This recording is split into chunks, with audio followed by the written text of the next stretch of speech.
Des grandes émissions, des intellectuels, des politiciens, les Arabes, ils vont remplacer. On est sûr qu'ils vont nous remplacer. Merci pour la confiance. Ça me touche énormément qu'on y croit en nous aussi fort. Même nous, on n'y croyait pas, frère. En fait, ça fait pas longtemps que je vis en France, c'est vrai. J'ai choisi de vivre à Paris par choix, je suis un artiste. C'était mon rêve de vivre à Paris, je sais plus si c'est un rêve, c'est un cauchemar, je te jure. Je suis en train de voir la France partir en couille, tu vois. J'ai vu des poubelles brûlées, j'ai vu des flics taper sur des gens, j'ai vu des gens taper sur des flics avec des poubelles. J'ai vu des Français habillés en gilets jaunes, ils étaient même pas en panne.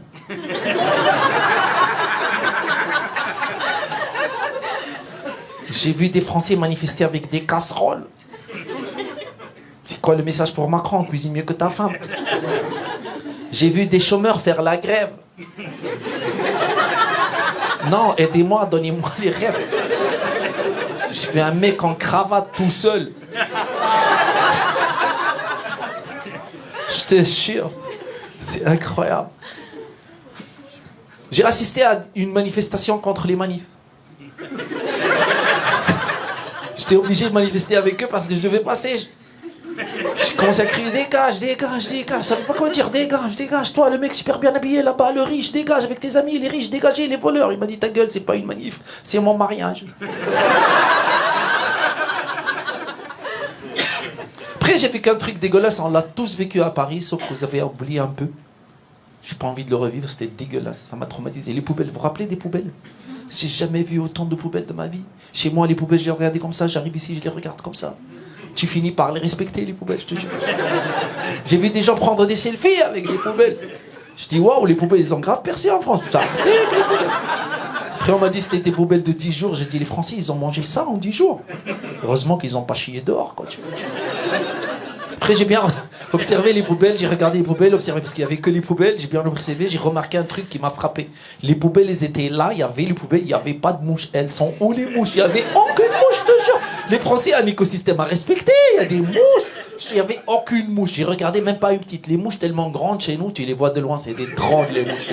Tellement grandes les mouches chez nous, elles ouvrent la porte, elles ont les clés, c'est des colocataires, elles ont leur compte Netflix, télécommande, leur chambre, tu les entends pisser le soir, tu es dans le salon, ils passent, ils volent en baisant les mouches, frère, je te jure, il n'y avait pas de mouches.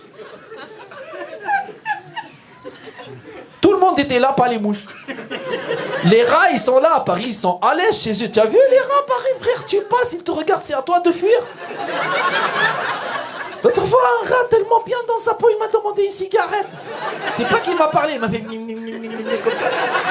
Après, j'ai beaucoup voyagé, moi, grâce à mon métier d'artiste, j'ai fait le tour du monde. Quand il y a les rats dans les rues, automatiquement, il y a les chats. Ils sont où les chats ici? Il n'y a pas de chats. Chez nous, il n'y a que ça, il n'y a que des chats. On m'a dit que les Français achètent les chats, c'est vrai? On n'achète pas un chat chez nous, on prend un chat. Il te plaît pas, tu le rends, tu prends un autre, c'est tout. Après, j'ai vu que le chat peut dépasser 1000 € en France. 1000 € le chat. Tu achètes un chat, 1000 €, tu lui donnes tous les soirs à manger le chat. À ce prix-là, le chat chez nous, il te ramène à manger, il t'appelle, fait tes courses, il chasse pour toi. Il fait le ménage, il lèche le carrelage, il lèche les vitres. Écoute bien le chat, écoute bien le chat. Tu veux dire, à ce prix-là, t'es une serpillière, t'es ma machine à laver, t'es mon aspirateur, t'es mon plasma, t'es mon scooter, t'es ma le chat. Excusez-moi, je m'énerve pour rien. Je croisais un type plus énervé que moi. C'est un clandestin, il m'a dit, j'en ai marre de la France, ça fait 20 ans que je suis sans papier. Les chats et les chiens, ils ont des papiers, des passeports. Je dis, c'est très simple, tu vas à la préfecture, tu aboies, tu miaules, tu lèches ton cul. Ils vont te donner des papiers et des croquettes. Ils sont super gentils, les Français. Après, excusez-moi si je suis là, je critique la France, mais je suis en France. Je te jure, si je suis en France, c'est par amour surtout. Je suis amoureux de cette ville. Paris, vous avez une des plus belles villes au monde. Une ville magnifique, poétique, romantique, tout. Quand tu te balades à Paris, c'est beau. Les ruelles, les rues, les cafés, les édifices magnifiques. Moi, à chaque fois, je me balade à Paris, je suis heureux. Et à chaque fois, je suis heureux à Paris. Il y a les Français qui viennent me casser. Ils sont jamais heureux, je te jure. Ils râlent tout le temps. La France, c'est de la merde. La France, c'est plus comme avant. On n'est pas heureux en France. Les Français, si vous n'êtes pas heureux en France, quittez la France. Laissez-nous tranquilles. Dégagez. Allez-y chez nous, là-bas. Il fait beau. Remplacez-nous. Après, il y a un autre truc qui me casse les Je te jure, ça fait pas longtemps que je suis là. Je crois que les médias, le grand remplacement, les Arabes, les Renois, le grand remplacement. Ils sont dangereux, ils vont nous remplacer. Des grandes émissions, des intellectuels, des politiciens. Les Arabes, ils vont remplacer. On est sûr qu'ils vont nous remplacer. Merci pour la confiance. Ça me touche énormément qu'on y croit en nous aussi fort. Même nous, on n'y croyait pas, frère. Même nous, on se dit, c'est sûr qu'ils parlent des Arabes, c'est pas des Allemands. C'est touchant, mais ça nous met la pression. Voilà, personnellement, moi j'ai peur qu'on réussisse pas, qu'on échoue, qu'on remplace rien, qu'on est là avec les Renois en train de discuter. Alors, la Tour Eiffel, c'est une chicha, une minaret, qu'est-ce qu'on fait? Et les Français vont, comme d'habitude, s'impatienter, râler, voilà, on sait qu'on peut pas compter sur eux, c'est un travail d'arabe. Mais qui vous a dit qu'on a envie de vous remplacer? J'ai parlé avec des Arabes, je dis Renoir, je dis vous voulez remplacer les Français? Ils ont dit non, on a la flemme, on est bien comme ça. S'intégrer, oui, mais remplacer, non frère, on est bien comme ça. Eux ils travaillent, nous on profite derrière, on est bien, c'est le bail.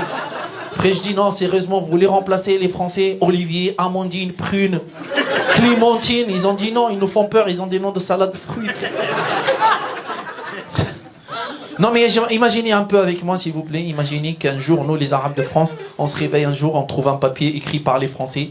On est parti, remplacez-nous. Je te jure, ça va être la merde. Personnellement, moi j'ai pas envie de vivre qu'avec des Arabes ici. J'ai pas quitté le bled là-bas pour me retrouver dans le grand bled ici avec tous les Arabes du monde.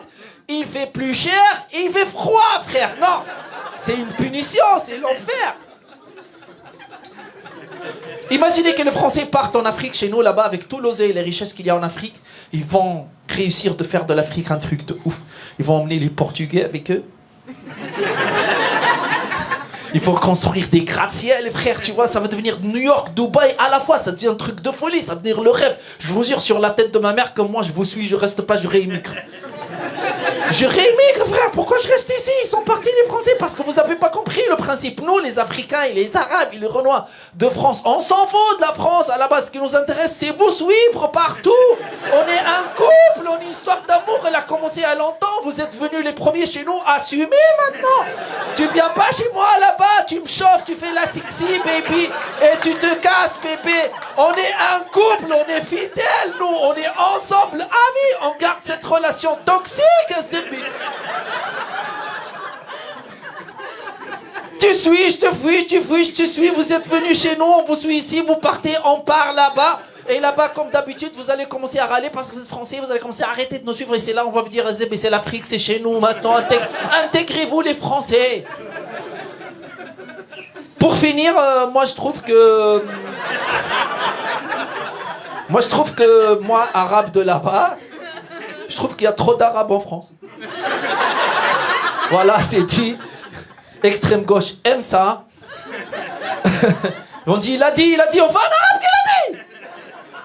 Non, je reformule pour les âmes sensibles. J'ai froissé des âmes, je sais, mais je trouve que moi, j'aurais bien aimé arriver en France, trouver qu'il y ait moins d'Arabes. J'explique. Moi, je suis acteur. J'aurais bien voulu arriver en France, être une découverte. Être une fraîcheur, quelque chose de nouveau, ramener... Non, frère, je suis rien, il n'y a rien à gratter pour moi. Ils sont là depuis longtemps, ils sont nombreux, frère. Il n'y a rien à gratter, je suis juste l'arabe de plus ici. J'aurais bien aimé venir être l'étranger mystérieux, le bon brin ténébreux, le sarrasin qui roule les R avec son accent excitant qui excite les femmes. Et moi je roule les R.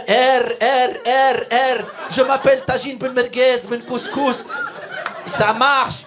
Non frère, je suis juste pour les Français un arabe de trop et pour les arabes d'ici de France c'est pire encore, je suis un blédard, ça veut dire je suis une très vieille version 2 qu'ils ont plus envie de voir sur un iPhone 4.